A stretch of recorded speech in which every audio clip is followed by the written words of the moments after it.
अस्सलामुअलैकुम दोस्तों। आज हम बात करने वाले हैं एक ऐसी चीज़ के बारे में जो हर फ़ोन में होती है, लेकिन लोग उसका असली काम नहीं जानते। हम बात करेंगे स्मार्टफ़ोन कैमरास की।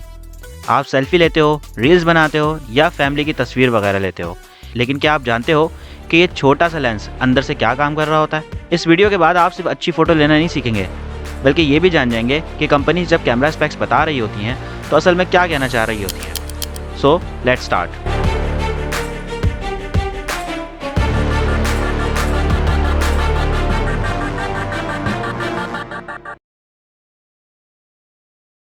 सबसे पहले जानते हैं कि हम यानी कि इंसान किसी भी चीज़ को कैसे देखते हैं। लेंस, रेटिना, ब्रेन और इम्पॉर्टेंट वन, लाइट।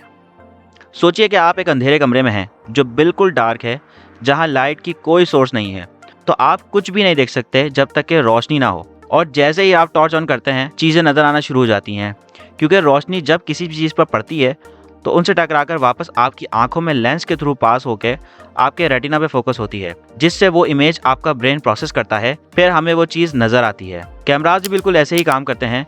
जब आप फोटो लेते हो तो कैमरा सिर्फ वो रोशनी कैप्चर करता है जो किसी चीज़ से टकराकर वापस उसके सेंसर तक जाती है। इसे सिंप्लीफाई करने के लिए याद करें कि जैसे पास के कैमराज में फिल्म यूज़ होती थी जो रोशनी से रिएक्ट करती थी।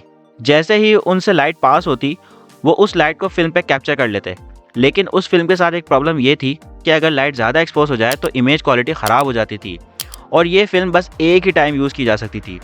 तो साइंटिस्ट ने ओल्ड कैमराज में शटर इंस्टॉल कर दिया ताकि फिल्म कंप्लीट डार्कनेस में रहे, और जब हम बटन प्रेस करें तभी एक स्पेसिफिक अमाउंट ऑफ टाइम के लिए ये लाइट को फिल्म पे एक्सपोज करने दें।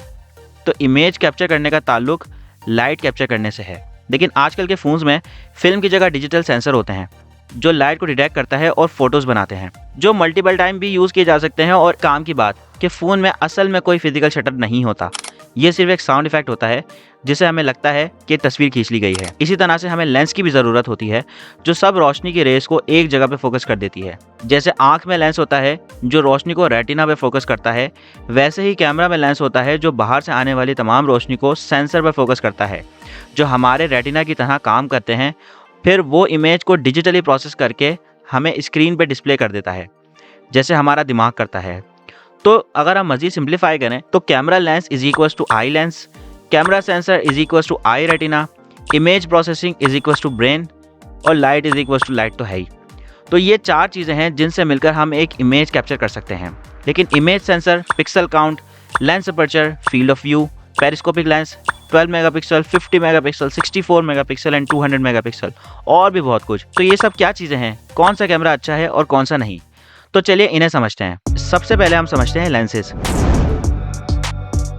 लेंस सिंपली एक ग्लास का एक पीस होता है जो बाहर से आने वाली लाइट को कैमरा के सेंसर पर फोकस कर देता है, जिसकी वजह से इमेज शार्प और क्रिस्प नज़र आती हैं। अगर लेंस ठीक से लाइट फोकस ना कर पाए तो इमेजेस ब्लर हो जाती हैं। अब DSLR कैमराज में लेंस अलग अलग साइज़ के होते हैं, इसलिए अगर हमें वाइड एंगल, टेलीफोटो या मैक्रो इमेज कैप्चर करनी है तो लेंस चेंज करना पड़ता है।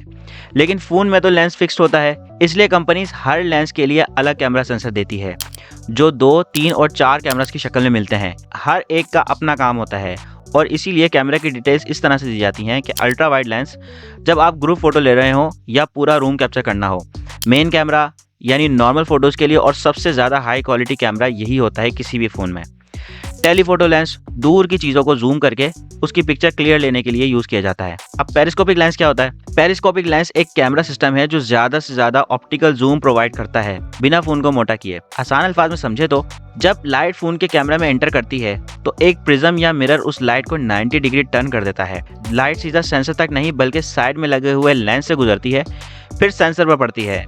ये लेंस फ़ोन के अंदर हॉरिजॉन्टली अलाइन होते हैं, जिससे कैमरा को ज़्यादा जूम करने की स्पेस मिलती है बिना फ़ोन के कैमरा बाहर निकाले। अब इससे फ़ायदा क्या होता है? आप 5x या 10x तक रियल जूम कर सकते हो बिना इमेज की क्वालिटी ख़राब किए।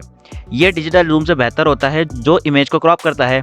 तो जिस फ़ोन में पेरिस्कोपिक लेंस है, इसका मतलब है कि आप रियल जूम कर सकते हो, दूर की पिक्चर क्लियर होगी। लेकिन ये फ़ोन सिर्फ पेरिस्कोपिक लेंस की वजह से महंगे होते हैं। अब सेंसर साइज़ की अगर बात की जाए तो सबसे ज़्यादा इंपॉर्टेंट चीज़ अगर किसी भी कैमरा की है तो वो है उसका सेंसर साइज़। बड़ा सेंसर इज इक्वल्स टू ज़्यादा लाइट इज इक्वल्स टू बेहतर फ़ोटो। इसीलिए आपने नोट किया होगा कि जब किसी ख़राब कैमरे से दिन में फ़ोटो लेते हैं तब भी आपकी इमेज बेहतर आती है, लेकिन जब उसी इमेज को रात में लेंगे तो वो ग्रेनी और थोड़ी सी खराब आएगी एज कम्पेयर टू डे।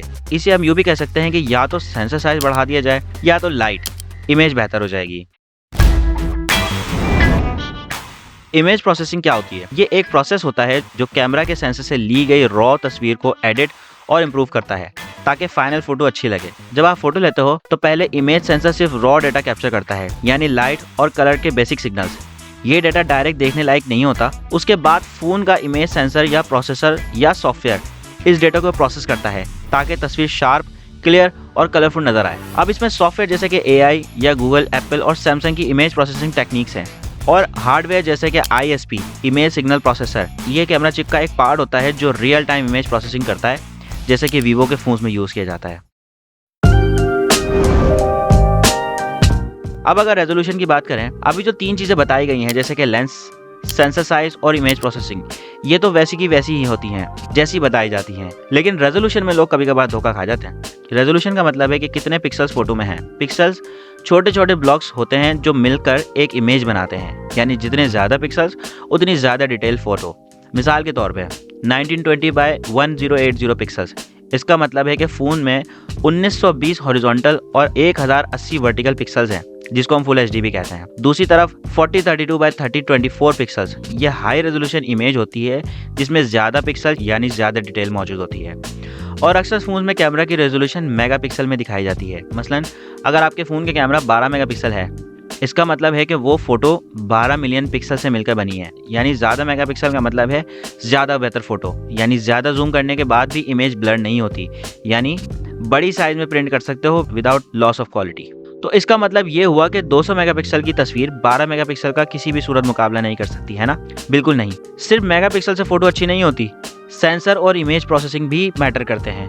अगर सेंसर छोटा हो और पिक्सल्स बहुत ज़्यादा, तो हर पिक्सल को कम लाइट मिलेगी और फोटो ब्लर या नॉइजी हो जाएगी। इसलिए हम देखते हैं कि वीवो, शाओमी और ओप्पो के जो पुराने फ़ोन्स आते थे उनमें 60 मेगापिक्सल रेजोल्यूशन यूज़ की जाती थी, लेकिन सैमसंग और आईफोन की 12 मेगापिक्सल की इमेज उन 60 मेगापिक्सल वाले कैमरे से ज़्यादा बेहतर होती थी। तो रेजोल्यूशन के साथ साथ सेंसर साइज भी बहुत ज़्यादा इंपॉर्टेंट होता है। अक्सर फ़ोन कंपनीज इसीलिए पिक्सल बिनिंग टेक्नोलॉजी यूज़ करते हैं, यानी छोटे पिक्सल का ग्रुप करके एक बड़ा पिक्सल बनाते हैं। जैसे कि आईफोन का 48 मेगापिक्सल कैमरा असल में 24 मेगापिक्सल फ़ोटो देता है। सैमसंग का 200 मेगापिक्सल का कैमरा सिर्फ 12 मेगापिक्सल की फ़ोटो देता है, जिससे हम पिक्सल को ज़्यादा लाइट एक्सपोजर दे सकते हैं और इमेज मज़ीद क्लियर हो सकती है। अब मोबाइल कैमराज में फोकल लेंथ का मतलब होता है कि लेंस और इमेज सेंसर के दरमियान का डिस्टेंस, उस टाइम जब किसी चीज़ पर फोकस किया जाए। ये यूजुअली मिलीमीटर में मेजर होता है। ये डिसाइड करता है कि फ़ोटो कितनी जूम्ड इन या जूम्ड आउट होगी। और जैसा कि मैंने बताया था कि फ़ोन में ये फिक्स्ड होता है, क्योंकि DSLR कैमरे की तरह मोबाइल में ज़्यादा जगह नहीं होती। आसान अल्फाज में समझे तो छोटी फोकल लेंथ जैसे कि 13 मिलीमीटर या 24 मिलीमीटर ज़्यादा वाइड फोटो लेता है, ज़्यादा चीज़ें फ्रेम में आती हैं। इसे हम अल्ट्रा वाइड या वाइड एंगल लेंस भी कहते हैं। लंबी फोकल लेंथ जैसे कि 50 मिलीमीटर, 70 मिलीमीटर और 100 मिलीमीटर प्लस, ये लेंसेज दूर की चीज़ें कैप्चर करने के लिए ज़्यादा बेहतर होते हैं, जो टेलीफोटो या पोर्ट्रेट लेंसेज के नाम से भी जानी जाती हैं। अब ये कुछ डिटेल्स हैं जिसको आप देख सकते हैं कि अल्ट्रा वाइड से लेकर पेरिस्कोपिक जूम तक के कितने मिलीमीटर का डिस्टेंस होता है लेंस के दरमियान। अब एक इंपॉर्टेंट बात, मोबाइल फ़ोन की असली फोकल लेंथ छोटी होती है, यानी कि 4 से 8 मिलीमीटर, क्योंकि सेंसर भी छोटा होता है। लेकिन कंपनीज अक्सर 35 mm इक्विवेलेंट फोकल लेंथ देती हैं, जो कि DSLR कैमरास के कंपैरिजन के लिए होता है। यही वैल्यू स्पेक्स में नज़र आती हैं। अब आपको एक फन फैक्ट बताता हूँ। लोग कहते हैं कि सेंसर में 5 टाइम जूम या 10 टाइम जूम है, लेकिन असल में ये फिक्स जूम होता है। अगर DSLR को देखें तो उसमें जूम लेंस होता है, जिसमें ग्लास आगे या पीछे मूव करता है, जिसे कहते हैं ऑप्टिकल जूम। इसमें क्वालिटी का ज़रा भी लॉस नहीं होता और इमेज जूम्ड इन या जूम्ड आउट हो जाती है। जबकि फ़ोन में स्पेस बहुत ही कम होता है, इसलिए लेंस मूव ही नहीं कर सकता है। मोबाइल में जूम मोस्टली डिजिटल होता है, यानी जब आप जूम कर रहे होते हो तो बेसिकली आप जूम नहीं कर रहे होते हो, बल्कि आपकी फ़ोटो क्रॉप हो रही होती है, और क्रॉप करने से क्वालिटी कम होती जाती है और तब तक कम होती रहती है जब तक कि दूसरे कैमरे के जूम लेवल तक ना पहुंच जाए। फिर अचानक से क्वालिटी बेहतर हो जाती है, यानी कि आपका जूम कैमरा स्विच हो जाता है दूसरे कैमरे के ऊपर, जिसकी फोकल लेंथ इसकी फोकल लेंथ के बराबर होती है। यानी जब आप जूम करते हो तो फोन असल में एक लेंस से दूसरे लेंस पर स्विच करता है और सॉफ्टवेयर उसे ऐसे स्मूथ बना देता है जैसे आप जूम कर रहे हो। सैमसंग के कुछ फोन्स में 2 टेलीफोटो लेंस यूज हुए हैं और 3x और 10x जूम पर भी क्वालिटी अच्छी रही। अब अपर्चर की बात करें तो अपर्चर कैमरा के लेंस में एक छोटी सी ओपनिंग या सुराख होती है जहां से लाइट सेंसर तक जाती है। अब आप फोटो लेते हो तो ये ओपनिंग डिसाइड करके कितनी लाइट सेंसर पे पड़ेगी। जैसे आंखों में प्यूपिल होता है, सेम एग्जैक्टली वैसे ही कैमरे में अपर्चर होता है। अपर्चर मेजर किया जाता है f नंबर से, जैसे कि f1.4, f1.7, f2.0, f2.8 और f5.6 एक्सेट्रा। और इसे हम इन्वर्सली रीड करते हैं, यानी जितनी बड़ी वैल्यू उतना छोटा अपर्चर। छोटा f नंबर जैसे कि 1.7, ओपनिंग बड़ी होती है, ज़्यादा रोशनी अंदर जाती है, लो लाइट में अच्छी फोटोज आती हैं।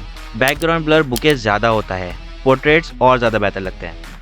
बड़ा f नंबर जैसे कि 2.8 या 4.0, ओपनिंग इसमें बहुत ही छोटी होती है, कम रोशनी अंदर जाती है, बैकग्राउंड ब्लर भी कम होता है, सब चीज़ें फ्रेम में ज़्यादा फोकस होती हैं। डे लाइट और सीनरी कैप्चर करने के लिए ये बेस्ट रहता है। अभी तक जितने भी फीचर बताए गए हैं, ये सारे फीचर्स वो हैं जिनसे कैमरे की क्वालिटी और इमेज की क्वालिटी कितनी होगी आप अच्छे से जज कर सकते हैं।